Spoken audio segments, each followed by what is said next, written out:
Heute muss ich einmal zugeben, ich habe mich jahrelang getäuscht. Und zwar was das Messerschärfen betrifft. Und was ich die ganze Zeit nicht wusste, das zeige ich euch jetzt. Kommt mal mit.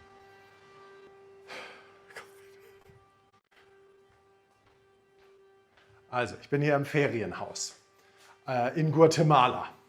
Und hier haben wir mal so die gesammelten Werke der Messer, die es hier so gibt. Die gucken wir uns jetzt mal zusammen an.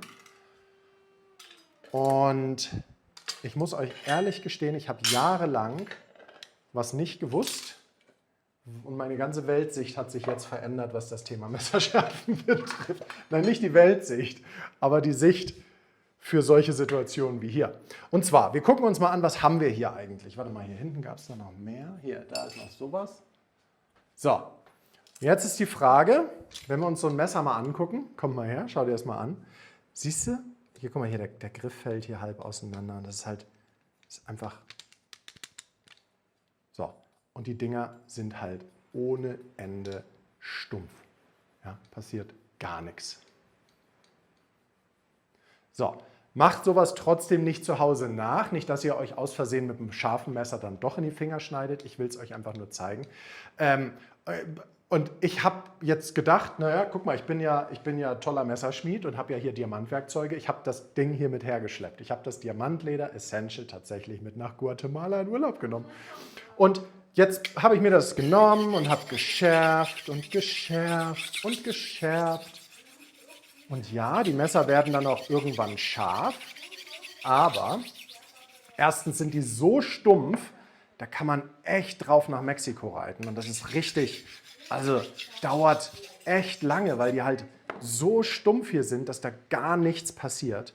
Also es ist richtig, richtig schlecht. Und ich habe mir echt die Mühe gemacht, mit dem Ding wirklich die ganzen Messer einmal durchzuschärfen, bis sie rasiert haben. Und dann habe ich damit irgendwie dreimal ich glaube, das war irgendwie eine Papaya geschnitten und eine Ananas und dann war vorbei. Und dann waren die Dinger wieder stumpf. Also ich glaube, die sind noch nicht mal gehärtet. Das ist einfach nur Stanzblech, was gar nichts kann. Und ich muss ganz ehrlich sagen, die Arbeit, die ich mir hiermit gemacht habe, ist echt Perlen vor die Säue geschmissen. Also wenn ihr solche Messer habt, die sofort wieder stumpf werden und irgendwie, keine Ahnung, kenne ich aus Deutschland nicht. Selbst wenn ich in Deutschland irgendwie bei Ikea ein Messer kaufe, das hat eine ganz andere Performance als die Dinger hier. Naja, lange Rede, kurzer Sinn. Ich empfehle ab heute offiziell für solche Situationen sowas hier, den Durchziehschärfer. Also ich kriege keinen Cent dafür, dass ich euch das jetzt sage. Das ist auch keine Werbung, sondern ich meine es todernst. Wenn ihr solche Krücken habt, also damit würde ich in Deutschland bestenfalls irgendwie das Unkraut aus den Fugen auf dem Hof kratzen oder sowas. Aber also hier irgendwie eine Minute oder 2 oder 3 oder 5 Arbeit rein zu investieren, dass es dann nach 20 Sekunden Schneiden wieder stumpf ist, macht keinen Sinn. Nehmt euch einfach so einen Durchziehschärfer. Das ist jetzt hier einer, den gibt es auf Amazon, der ist von DMT. Der hat hier so Hartmetallzähne drin, da so Keramik. Die Keramik bringt meiner Meinung nach gar nichts, aber die Hartmetallzähne, die rauen halt, hört mal, das tut mir in der Seele weh, sowas zu machen. Ne? Aber ganz ehrlich, wir nehmen das Ding, ziehen das hier durch und macht das bloß nicht mit anständigen Messern. Lasst das sein. Sobald die Messer auch nur ein bisschen was taugen, nein. Aber wenn es so Messer sind, wo ihr so sagt, die hätte ich schon längst weggeschmissen, wenn es meine zu Hause gewesen wären, für einen Urlaub, gerade hier ist das echt gut. Also ganz ehrlich, einfach durchziehen, zack, bums, fertig. Ja, bleibt immer noch nicht wirklich gut im Fingernagel stecken, ist aber wieder ein bisschen rau und macht irgendwas. Was macht das Ding? Warte mal, ich habe hier ein bisschen Müll. Guck mal, hier ist so ein bisschen Pappe oder irgendwie das. Also damit kann man jetzt so, naja, also geil ist es nicht, aber überhaupt irgendwas geht dann damit wieder. Und dafür, für solche Härtefälle, empfehle ich euch wirklich, macht euch nicht die Arbeit. Also mit dem Schleifstein würde ich schon gar nichts machen, das dauert ja noch länger als mit dem Diamant.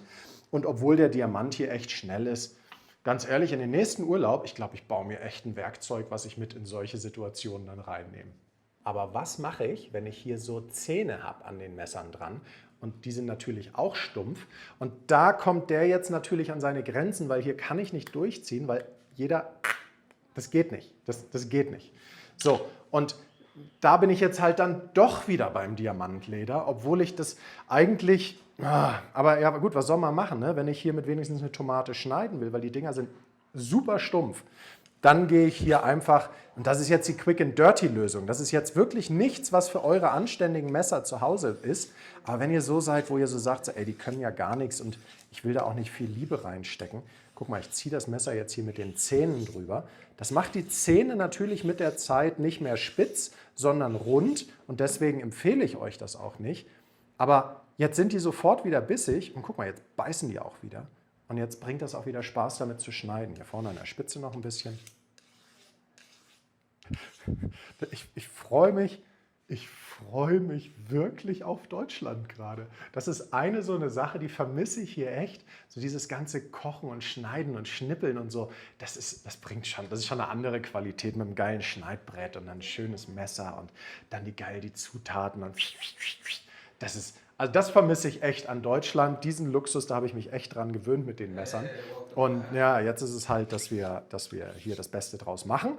Das Land ist auch voll geil, aber messertechnisch. So, Brotmesser genau das gleiche. Die Zähne können gar nichts, also einfach hier mal ein bisschen drüber gezogen. Das ist nichts für zu Hause. Wenn ihr das mit einem Schmiedeglutbrotmesser macht, ne, dann ziehe ich euch die Ohren lang. Aber hier für einen Urlaub, ach komm, 5 gerade sein lassen und fertig. Ich meine, hier gibt es noch nicht mal eine Straße, um hierher zu kommen. Also wird sich auch keiner, ist immer noch stumpf.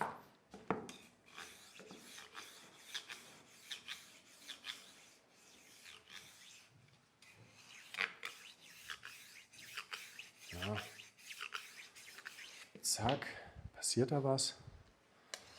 Ich glaube, das ist hoffnungslos. Ja, doch, hier, guck mal, jetzt fängt es an zu beißen. Noch ein paar Züge mehr und dann geht das auch hiermit wieder. Also, ja, so gesehen hat das schon Sinn gemacht, das jetzt hier mitzunehmen.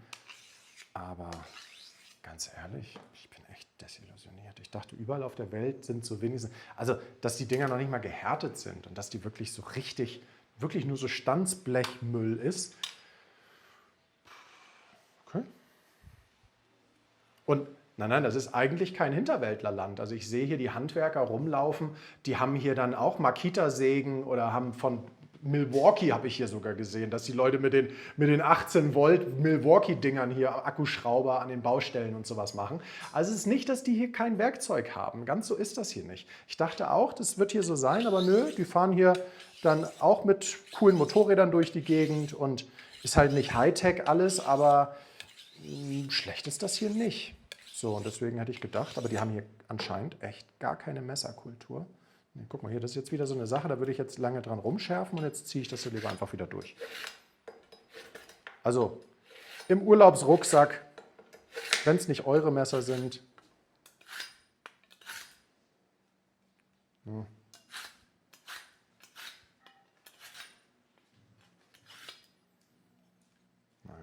komm, reicht. Das ist so schnell, ey.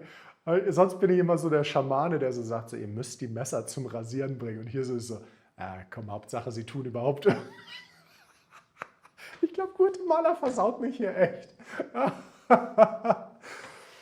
Was machen wir denn hier? Oh, ich glaube, ich brauche jetzt mal einen Kaffee oder eine Mango oder irgendwas zum Ausgleich. Naja, okay, gut, das kann auch nichts.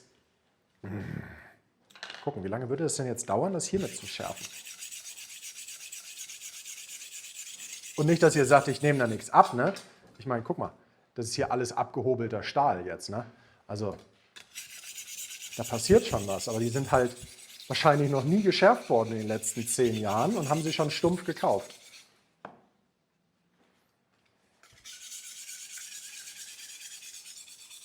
Guck mal hier, was da runterkommt. Mit jedem Zug.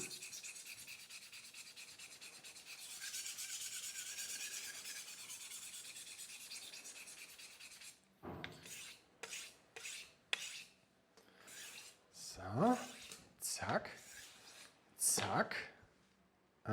Hier fängt es jetzt langsam so an. Okay, da fängt es jetzt langsam so an. Hier hinten noch nicht. Ich mache noch ein bisschen weiter.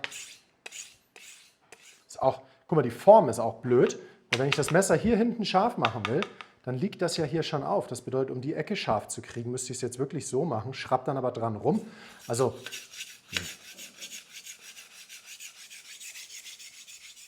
vielleicht sollte ich mal Schmiedeglutmesser nach Guatemala verkaufen. Das kann natürlich sein. Voll die Marktlücke, ey.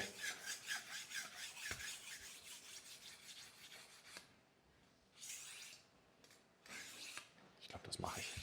Nächstes Mal, wenn ich hierher fahre, nehme ich irgendwie 2 Messer mit oder so und verschenke die hier. Jo, gut, das kommt jetzt schon mal. Abziehen, abziehen, abziehen, abziehen, abziehen, abziehen. Mal gucken, ob ich es zum Rasieren kriege.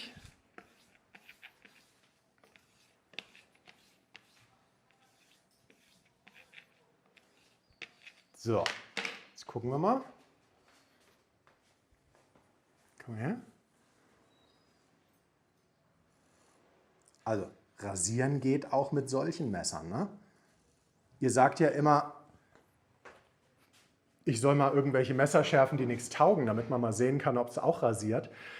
Ja, rasieren können alle Messer. Die Frage ist nur, wie lange. Und das checken wir jetzt mal aus. Guck mal, ich nehme jetzt mal hier so einen Schneid. Fast gestorben. Schneidbrett. So, jetzt tun wir mal so, wir würden hier eine Tomate schneiden. So. Das mache ich ja zu Hause mit den Schmiedeglutmessern auch, um es fortzuführen. Kann das noch was? Ja, guck mal, das hier hält zum Beispiel ein bisschen länger. Ist das eine Marke? Ist da irgendwas drauf? Aber es ist auch ein bisschen anders geformt, ne? Also das merkt man gleich. Guck mal, das ist jetzt tatsächlich wahrscheinlich einfach so ein Metzgermesser, was irgendwo hier aus Brasilien kommt. Die sind gar nicht so schlecht. Und da ist der Stahl gehärtet. Den Unterschied merkt man sofort. Wenn ich das jetzt hier nehme und ich mache damit das Gleiche. Guck mal, dann rutscht es schon wieder. Das war's schon. Ist schon wieder vorbei. Also das war jetzt komplett das, was beim Schärfen rausgekommen ist. So, und das Messer hier.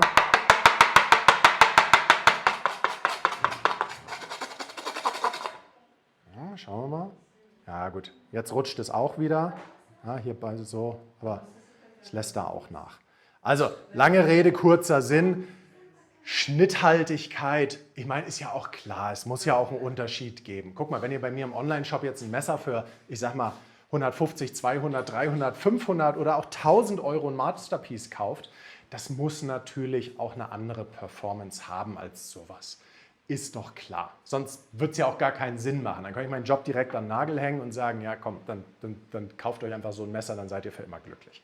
Also, lange Rede, kurzer Sinn. Mein Fazit von Guatemala: tolle Natur, coole Ferienwohnung, überschaubar fürs Geld, echt nicht teuer. Also es ist teurer gefühlt irgendwie in Mallorca Urlaub zu machen als hier. Aber die Messersituation, die ist verbesserungswürdig und genau das werde ich auch tun. Nächstes Mal, wenn ich hierher komme, weil ich habe hier Bock, echt noch mal herzufahren, irgendwie in 1, 2 Jahren. Ich glaube, dann muss ich mal ein Messer mitnehmen. Dann ich glaube, ich schmiede ein Guatemala-Messer. Habt ihr Bock auf eine Machete? Ich hätte Bock, Macheten zu schmieden. Ja, Mann. Schreibt mir doch mal in die Kommentare, auf was für ein Messer habt ihr Bock im Urlaub? Was wäre euer Urlaubsmesser, was ihr mit in Urlaub nehmen würdet, wenn ihr nach Guatemala fliegt? Was wäre das dann für ein Messer? Schreibt es mal in die Kommentare. Ich freue mich auf euch und bis bald bei Schmiedeglut.